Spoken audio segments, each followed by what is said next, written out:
সবাইকে ICT corner YouTube চ্যানেলের পক্ষ থেকে আরো একটি আপডেট ভিডিওতে সুস্বাগতম জানাচ্ছি। সম্মানিত ভিউয়ার্স, এই ভিডিওতে আমরা জানব যে ইএফটিতে তথ্য সংশোধনের জন্য এমপিও শিট কারেকশনের আবেদনের যে সময় সেটি পুনর্নির্ধারণ করা আছে। আপনারা জানেন যে চলতি মাসের 6 তারিখে লাস্ট ডেট ছিল প্রতিষ্ঠান থেকে আবেদনের, কিন্তু গত 2 দিন হলো আমরা লক্ষ্য করছি ইএমআইএস এর ওয়েবসাইটে কারিগরি ত্রুটি এবং সার্ভার প্রবলেমের কারণে ঠিকঠাক মতো ইএমআইএস এর ওয়েবসাইটে প্রবেশ করা যাচ্ছে না। শুধু তাই নয়, একটা আবেদন সঠিকভাবে ড্রাফট হচ্ছে না, ড্রাফট হলেও সেটি সেন্ড হচ্ছে না। নানাবিধ সমস্যার সম্মুখীন আমরা হচ্ছি এবং আপনারাও প্রতিনিয়ত হচ্ছেন। গতকালকে লাইভেও আপনারা অনেকেই জানতে চাচ্ছিলেন যে স্যার, ইএফটিতে ভুল তথ্য সংশোধনের আবেদনের সময় বাড়ানো হবে কিনা। তো আজকে কিন্তু সেই চিঠিটা ইস্যু হয়েছে এবং কর্তৃপক্ষ কিন্তু এমপিও আবেদনের যে সময় সেটি বাড়িয়ে দিয়েছে। এখানে এই এমপিও আবেদনের সময় আর আগের এমপিও আবেদনের সময় কিন্তু একরকম না।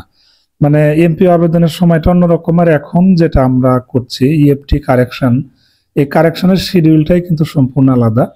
তো নতুন শিডিউল অনুযায়ী প্রতিষ্ঠান আগামী 20 মার্চ 2025 তারিখের মধ্যে প্রতিষ্ঠান পর্যায় থেকে তাদের আবেদনগুলো মূলত উপজেলা মাধ্যমিক শিক্ষা কর্মকর্তা বরাবর দাখিল করবে। আমি আবার বলছি, যেহেতু 6 তারিখ লাস্ট ডেট ছিল, সো কর্তৃপক্ষ বিশেষ বিবেচনায় বা বর্তমান পরিস্থিতি বিবেচনায় 20 মার্চ 2025 তারিখ পর্যন্ত বর্ধিত করেছে প্রতিষ্ঠান পর্যায়ের।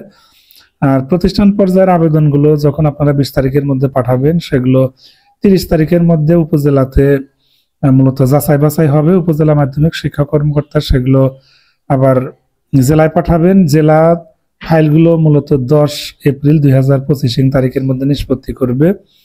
এছাড়া আঞ্চলিক অফিস করবে 20 এপ্রিল 2025 তারিখের মধ্যে, এবং মাওসী অধিদপ্তর ফাইলগুলো নিষ্পত্তি করবে 27 এপ্রিল 2025 তারিখের মধ্যে।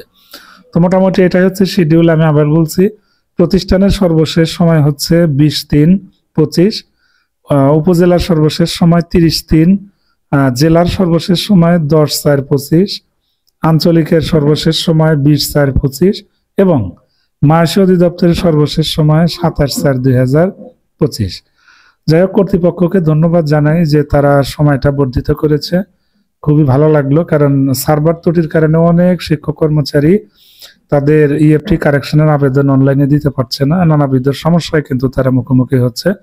আজকেও অনেক শিক্ষক কল করেছিল হোয়াটসঅ্যাপে এবং ভয়েস কলও করেছিল যে স্যার, এটা বাড়ানো হলে ভালো হয়। তো আমরা কর্তৃপক্ষের দৃষ্টি আকর্ষণের চেষ্টা করেছি, তো কর্তৃপক্ষ কিন্তু সময়টা বর্ধিত করে দিয়েছে, এজন্য ধন্যবাদ জানাচ্ছি। যাই হোক, যারা নির্ধারিত সময়ের মধ্যে আবেদনটা সম্পন্ন করতে পারেননি, আশা করছি তারা 20 মার্চ 2025 তারিখের মধ্যে ইএফটি কারেকশনের আবেদন দিবেন। সমস্যা নাই, যেহেতু পর্যাপ্ত সময় হাতে আছে। আজকে এখনো কিন্তু 6 তারিখের আগেও যথেষ্ট সময় ছিল। তো যাই হোক, আমাদের 20 তারিখ পর্যন্ত লাস্ট ডেট প্রতিষ্ঠান পর্যায়ের। আশা করছি এর মধ্যে আপনাদের প্রত্যেকেরই ইএফটি কারেকশনের আবেদনগুলো আপনারা খুব স্বাচ্ছন্দ্যে করতে পারবেন। ঠিক আছে, তারপরেও সময় পর্যাপ্ত হাতে রেখে কাজগুলো করবেন, কারণ পরবর্তীতে সার্ভার সমস্যা দেখা দেয়, যেমনটা এখন হয়েছে। 20 তারিখেও যে সার্ভার প্রবলেম হবে না এমনটা কিন্তু গ্যারান্টি দেওয়া যায় না। সো আপনারা অবশ্যই পর্যাপ্ত সময় হাতে রেখে আবেদনগুলো দ্রুত করে ফেলার চেষ্টা করবেন, এটাই হচ্ছে কথা। তো ভালো থাকেন সবাই, সুস্থ থাকেন। আমরা আরো আপডেট তথ্য পেলে আপনাদেরকে জানিয়ে দেব, এবং কাজ করতে গেলে কি কি সমস্যার মুখোমুখি হচ্ছেন সেগুলো নিয়েও ভিডিও আমি দিব। সমস্যা নেই, সাথেই থাকবেন। ধন্যবাদ সবাইকে।